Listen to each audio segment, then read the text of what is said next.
Welcome to the Art of Influence, legendary set decorators and production designers in film and television history. A 6-part masterclass exploring the visionaries who shape the way we see storytelling on screen. From the golden age of Hollywood to the most groundbreaking productions of today, we'll dive into the artistry, innovation, and lasting influence of the designers and decorators who built cinematic worlds from the ground up. How did their work redefine genres? What techniques and trends still impact TV and film today? Join me as we uncover the behind-the-scenes magic that transforms sets into storytelling powerhouses and left an undeniable mark on the history of Hollywood. Hello, and welcome. I am your host, Kim Wanup. I am the host of Decorating Pages podcast, and this is a 6-part series that I hope will teach a little bit about the history of set decorating and production design. I am a set decorator with over 20 years experience in the industry. I've worked in mostly television and some films and have honored with an Emmy from my work on the TV show Veep. I have put together this masterclass to educate and give awareness of where the roots of Hollywood design and the influences come from so many set decorators and designers. This episode will focus on the illustrious career of one of Hollywood's most influential production designers and set decorating teams, Cedric Gibbons and Edwin B. Willis. They built the cinematic foundation of storytelling. These two legends of MGM transformed the way films looked, seemingly blending artistry, innovation, and narrative to create some of the most breathtaking sets ever put on screen. Their work was instrumental in defining the lavish elegance of classic Hollywood and inspiring future generations of designers.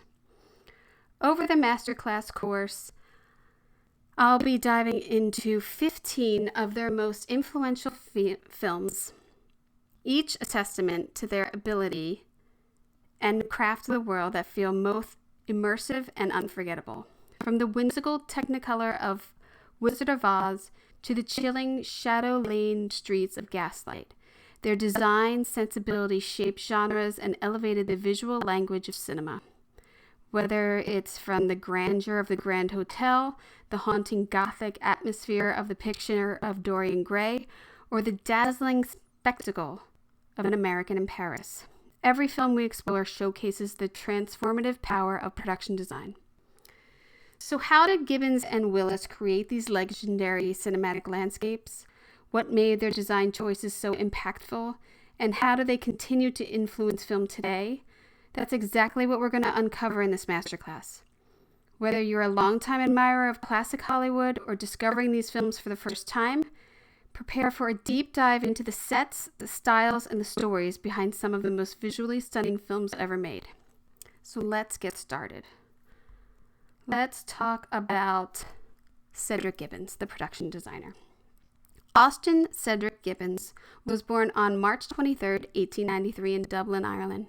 He studied at the Art of Institute League in New York and initially worked under his architect father.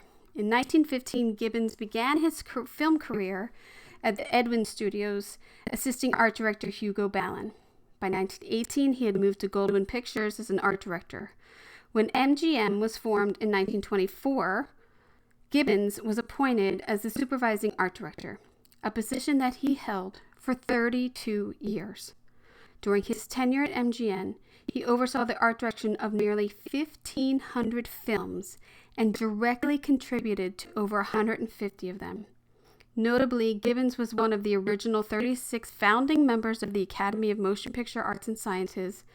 He is also credited with designing the iconic Oscar statue in 1928, a symbol of cinematic excellence. Throughout his career, Gibbons collaborated with numerous set decorators to bring his visionary designs to life. While specific names of set decorators he worked with are not widely documented in the very early films, his leadership at MGM fostered a collaborative environment that produced some of the most memorable sets in film history. Gibbons' exceptional work earned him 11 Academy Awards for Best Art Direction, a record that remains unsurpassed. He received a total of 39 nominations, reflecting his consistent excellence and influence in this industry. Art director for 5 Best Picture winners: The Broadway Melody, Grand Hotel, Mutant on the Bounty, The Great Ziegfeld, and Mrs. Miniver.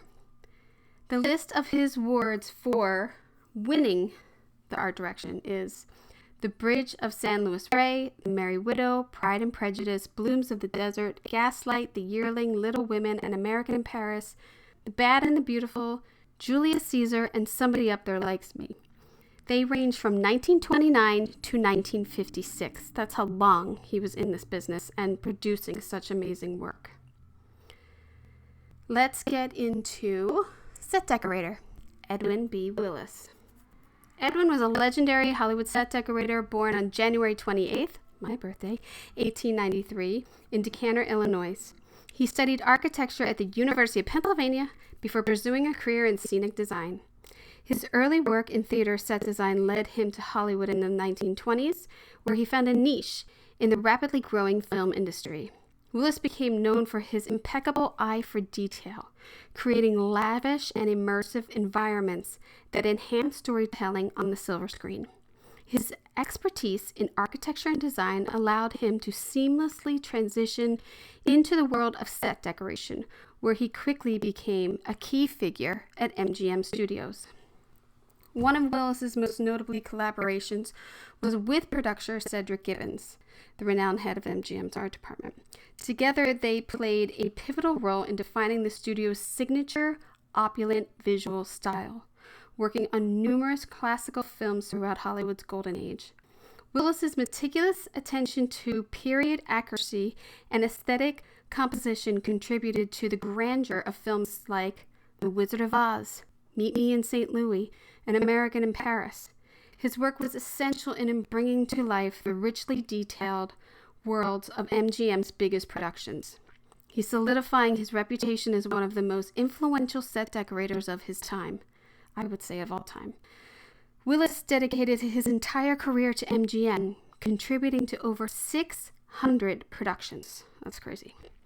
Throughout his career, Willis was recognized with 8 Academy Awards for Best Art Direction and received an astonishing 32 nominations and securing 8 wins for his outstanding work, making him one of the most celebrated set decorators in Oscar history. His triumphs extend beyond awards, as his work set new standards for production design in Hollywood. He remained a dominant force in the industry for decades, contributing to films that are still revered for their stunning visual artistry. Willis's legacy endures through his countless films he helped shape, and his influence in set decoration continues to inspire till today. So let's go and talk about the films that we are going to be talking about through this masterclass. We have Our Dancing Daughters, 1928, Grand Hotel, 1932, The Great Ziegfeld, Marie Antoinette, The Wizard of Oz, When Ladies Meet, Mrs. Miniver, Gaslight, Meet Me in St. Louis, The Picture of Dorian Gray, and American in Paris, Singin' in the Rain, and I'll Cry Tomorrow. I know it seems like a lot. I know it seems like there might be some repetition here, but I'm telling you, all of these films are very different in the influence that they kept having on films that were released the same year and films that were released decades later. We get to 1938, The Wizard of Oz. I mean, to me, The Wizard of Oz is such an influential film. It is one of the reasons I know that it's definitely an influence on me to get into production design and decorating. Now, the Oscar nominations in 1938, I think there's 10, 12 films were nominated. There's some stiff competition for The Wizard of Oz this year, let's just put it this way. Gone with the Wind, The Private Lives of Elizabeth and Essex is a really well-designed film also, and Stagecoach and Wuthering Heights. Those stick out to me. I might not have seen one or two of these others, but man, what a tough year. This is where you really wish there were more than one award to give, because fantasy is really hard to judge against contemporary or period films. It just is. They're all different. The winner of the award for production design in 1938 went to Gone with the Wind. It's a toss-up for me. But let's get into The Wizard of Oz, 1930 young. If you don't know, young Dorothy Gale and her dog Toto are swept away by a tornado from their Kansas farm to the magical land of Oz and embark on a quest with 3 new friends to see the wizard who can return her to her home and fulfill others' wishes. So, this is one of the most visually groundbreaking and influential films in cinematic history, setting new standards for production design and the use of color in film. Produced by MGM with a budget of approximately $2.8 million, the film was primarily shot on the sound stages of Culver City lot, where the fantastical world of Oz was meticulously constructed. Gibbons and Willis, Gibbons, along with art directors William Horning and Wade Rubottom, and decorator Willis, brought the story to life with an imaginative mix of elaborate sets and painted backdrops. The film's most revolutionary design element was the use of Technicolor, creating a stark contrast between the sepia-tone Kansas sequence and the vivid, dreamlike world of Oz. The iconic Yellow Brick Road and Emerald City and Munchkinland were all designed with a heightened sense of fantasy, using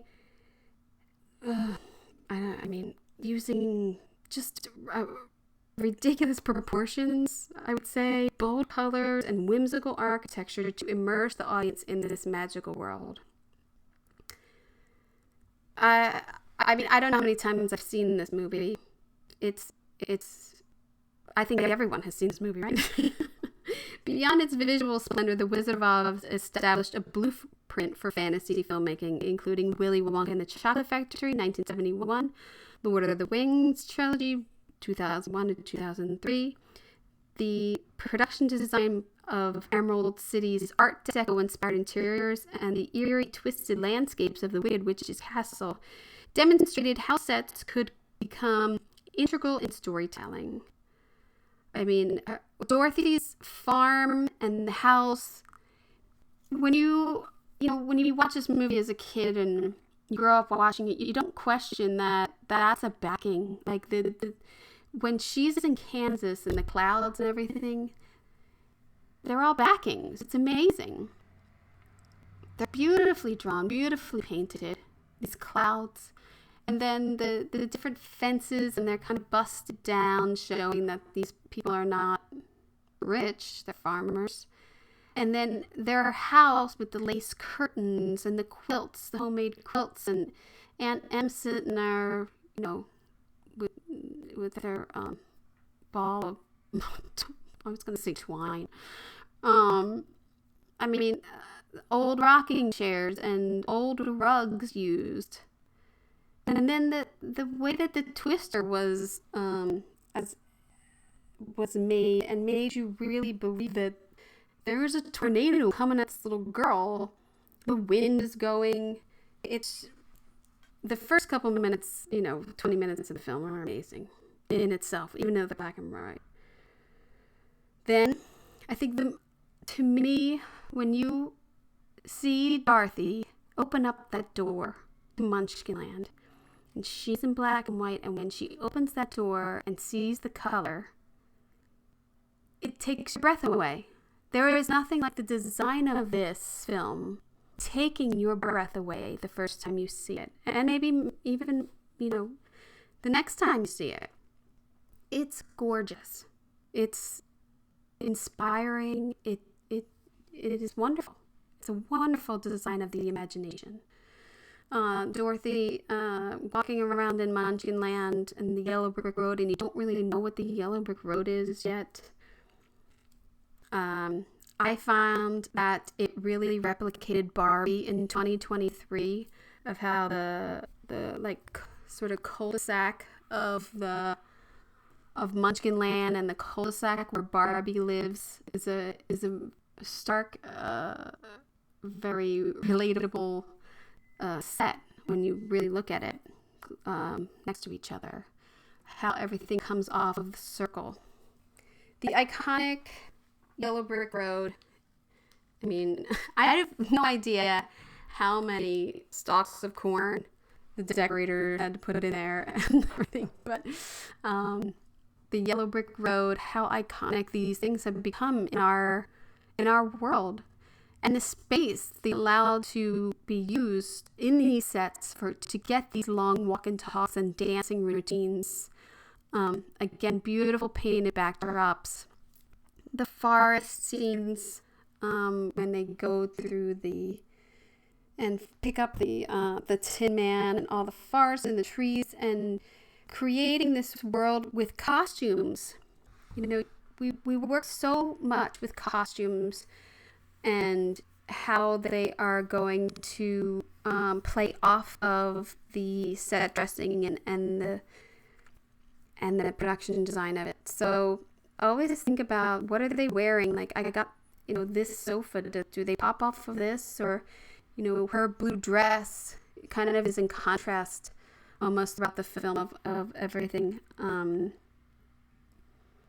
then that first look of Emerald City and that backdrop and how they made it sparkle, and all of these the poppy fields that they did and extended with a painted background. It's really beautiful for the time and so imaginative. I have a similar set with Star Wars: Return of the Jedi, when the two droids are walking towards Jabba the Hutt's lair or castle. I don't know what he had, but it doesn't have to be a yellow brick road, but it can still be a road that's leading and designed for the characters to get to their destination. I found some of Cedric Gibbons' drawings and of the backdrops. I have those that we're looking at. Just amazing. You can see where the backdrop starts and where the set ends, which I think is really interesting for back then too. A gorgeous hand drawing of Cedric Gibbons and the I guess it's the greenery around Emerald City and the Yellow Brick Road. How they did all this, I don't know, it amazes me how they did all this back then. I know that the technology isn't there that we have today, but your sense of awe when you see the Emerald City and the scale of it, the scale of the doors that let them into Emerald City. It's like 40, 50 feet high. And that green, that emerald green in the film is so magical. Inside Emerald City, that was, to me, like, I just wanted to go there so bad. And again, it's the Art Deco design, all of these round walls, all of these glossy floors that reflect everything to give it, the heightened sense of glamour. And again, another carriage design there, an open carriage for them to get around. Those individual stalls where they all get primed up, and the guy gets stuffed, and the other Tin Man gets polished, and Lion gets fluffed, and mani-pedis all around. I just love the little design of all of these little places, and working again with costume and the different shades of green, and not everything matching, but it all works together.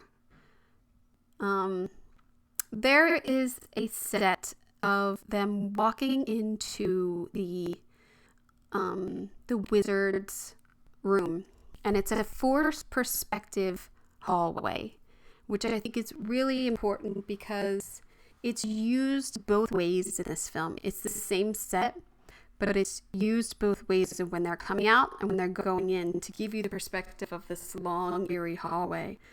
And I referenced that to Spaceballs in 19 87 of this long forced perspective hallway of them opening the doors in the spaceship, and the geometric shapes that this gives, and the intricate lighting that they've built into the set compares to this scene in Wizard of Oz of the geometric pattern that they've used to walk the characters down. And again, the high reflective flooring, black reflective flooring is beautiful.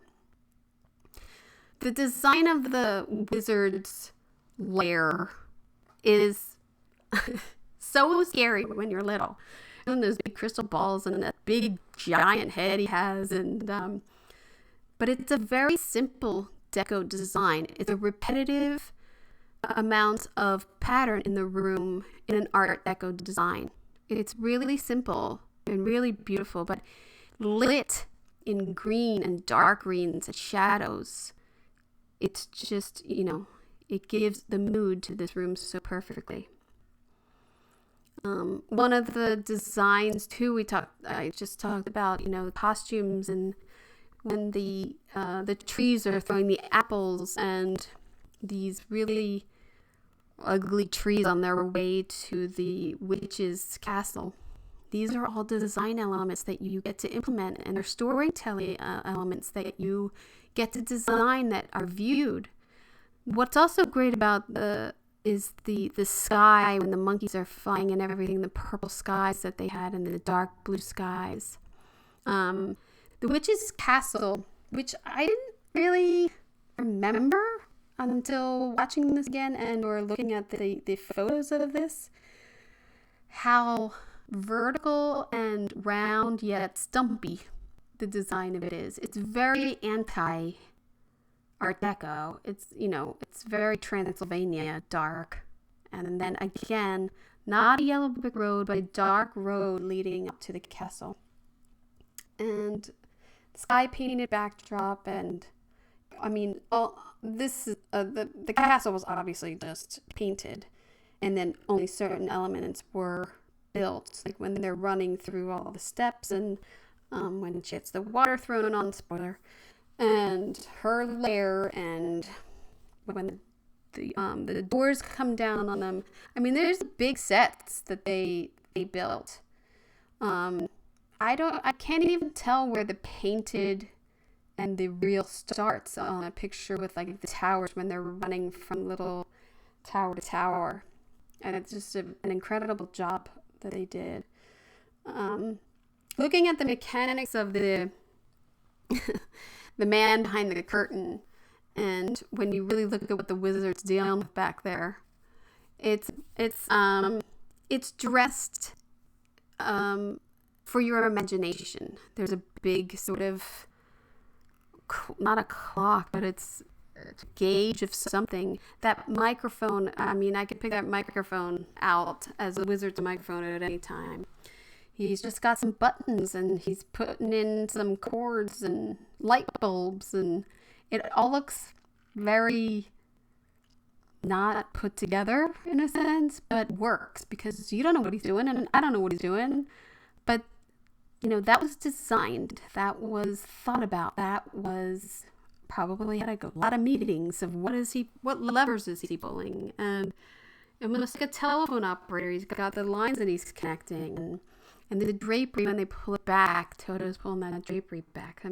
Those are all discussions you have to have, like, can the dog really pull that? Are we helping him? There's just a lot going on at all times on screen that the art department is in charge of, or it affects the art department and set decorating.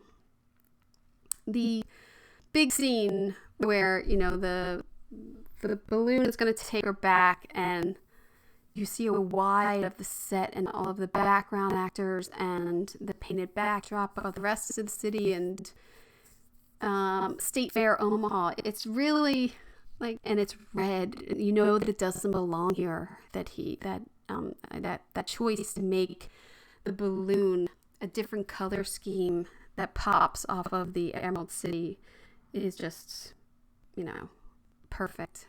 And then you go back to your sepia tone.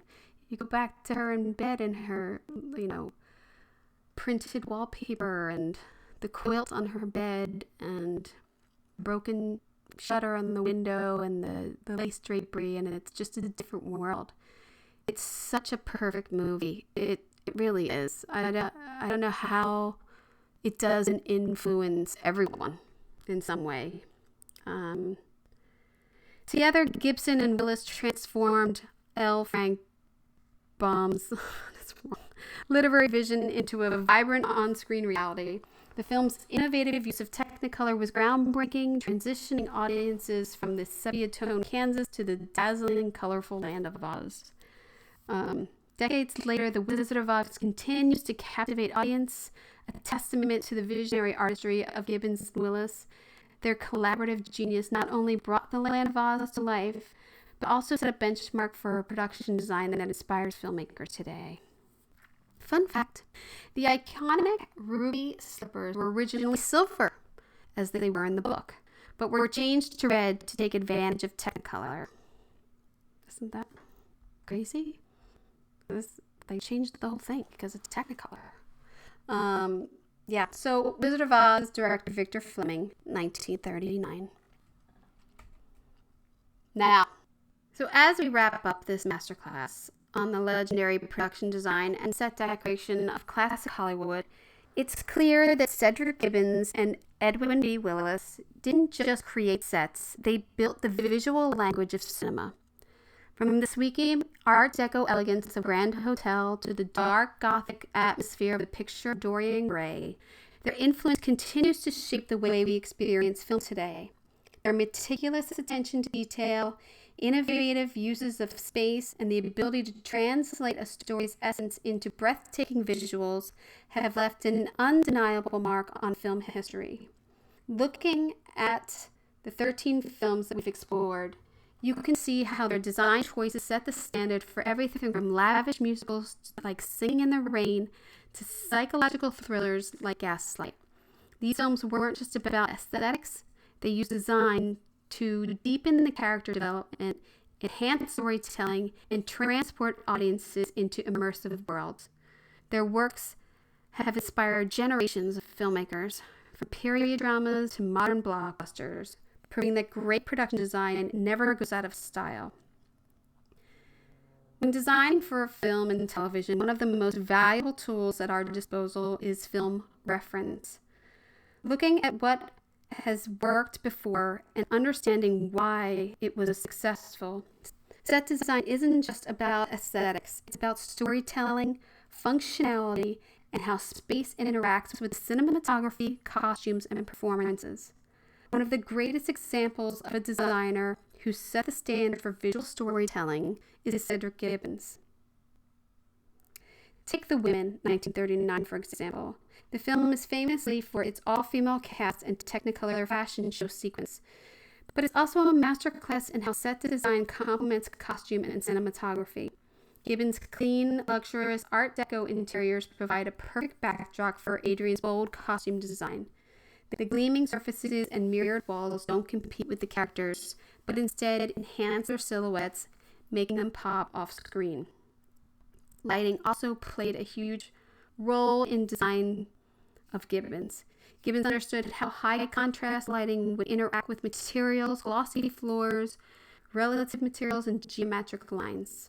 His sets weren't just visual stunning, they were functional for cinematographers, helping create depth and dimensionality, especially in black and white films. One of his most famous designs, the Emerald City in The Wizard of Oz, was a marvel of early production design. The towering green structures, symmetrical composition, and the way the sets worked with both practical lighting and matte paintings. All of it created a cohesive world that felt grand, but still served a story. Image of those sets had been over-designed and clashed with the costumes, and the magic wouldn't have been the same. Studying designers like Gibbons teaches us that successful production design isn't just about something looking good. It's about understanding the visual language of the film. Learning from past films, whether it's the way Art Deco influenced 1930 cinema or how lighting shaped early set designs, It gives us a roadmap for creating timeless, effective storytelling through design. By looking back, we can push forward.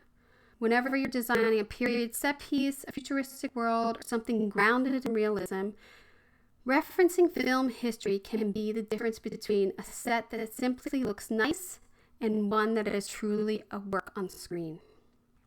Thank you for joining me in this deep dive of Hollywood's golden age visionaries. If you've enjoyed listening to this masterclass, don't forget to follow the podcast for more behind-the-scenes insights into film design. Keep an eye out for our next series, and we'll be exploring another iconic area of movie-making magic.